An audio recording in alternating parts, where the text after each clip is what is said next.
So here's what nobody tells you about growing a business and the role that legal advice plays in it. The time you can least afford a lawyer is exactly when you need one the most.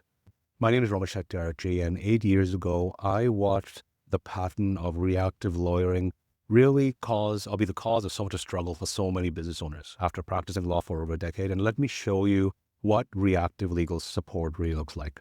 It looks like you're growing, revenue's up, you're looking to hire employees, you're signing contracts, but you don't put any of this in writing. You don't really have solid contracts. You look at something on the internet, you use Google as your legal advisor. And this is really the start of the problems. You know you need employment contracts, but you're really focused on onboarding. You need agreements, supplier agreements, vendor agreements, but you focus on delivering value. And you may even need liability protection, but you're focused on generating sales and generating revenue. And so you might tell yourself, look, I'm going to handle this later when things calm down, when you have money. But things don't calm down, things accelerate, you have more pressing priorities. And by the time you realize you need legal support, some legal advice, it's 3 to 6 months later, and you're facing an expensive problem like an employee leaving or customers aren't paying you. And now you're facing a problem that could have been prevented with a conversation that was had with a lawyer proactively. And that's where the difference between proactive lawyering and reactive lawyering.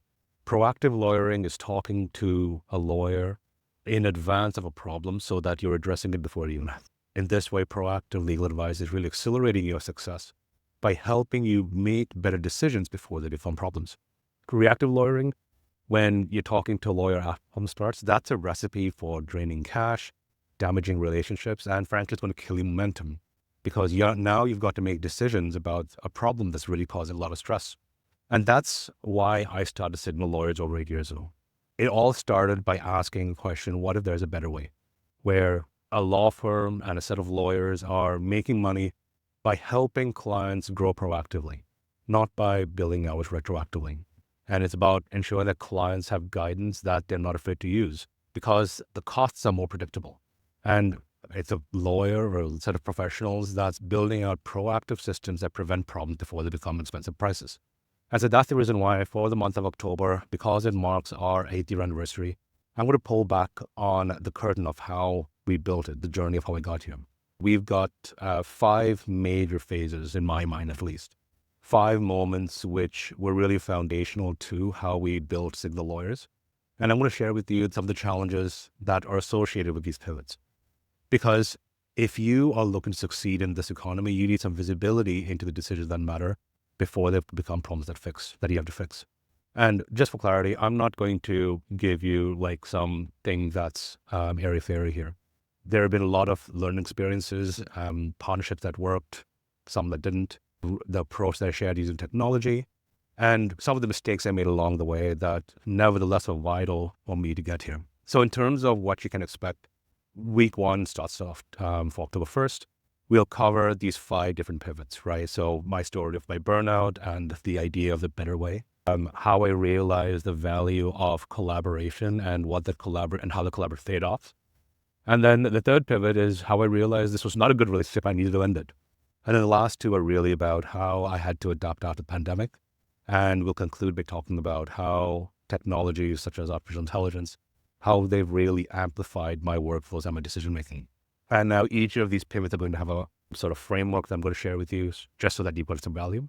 Week 2 is all about systems and workflows that prevent legal emergencies before they happen.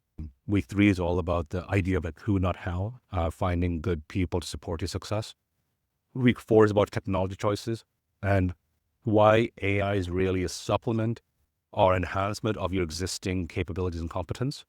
And then we'll conclude by talking what the future holds.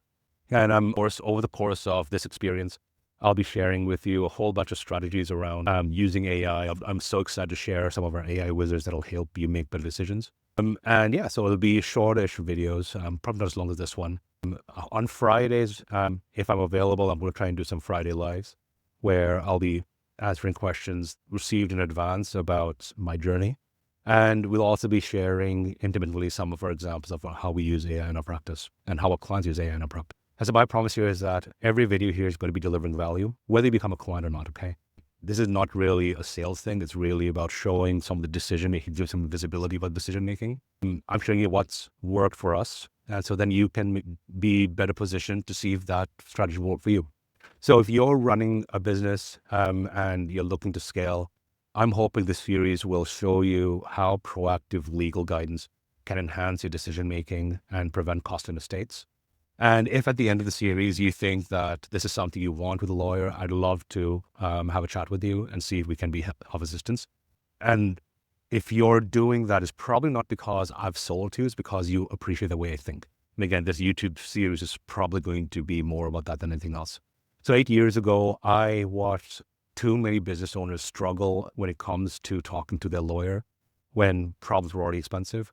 And so over the course of this video series, I'm going to show you a different way and the value of proactive legal advice when it comes to changing that equation.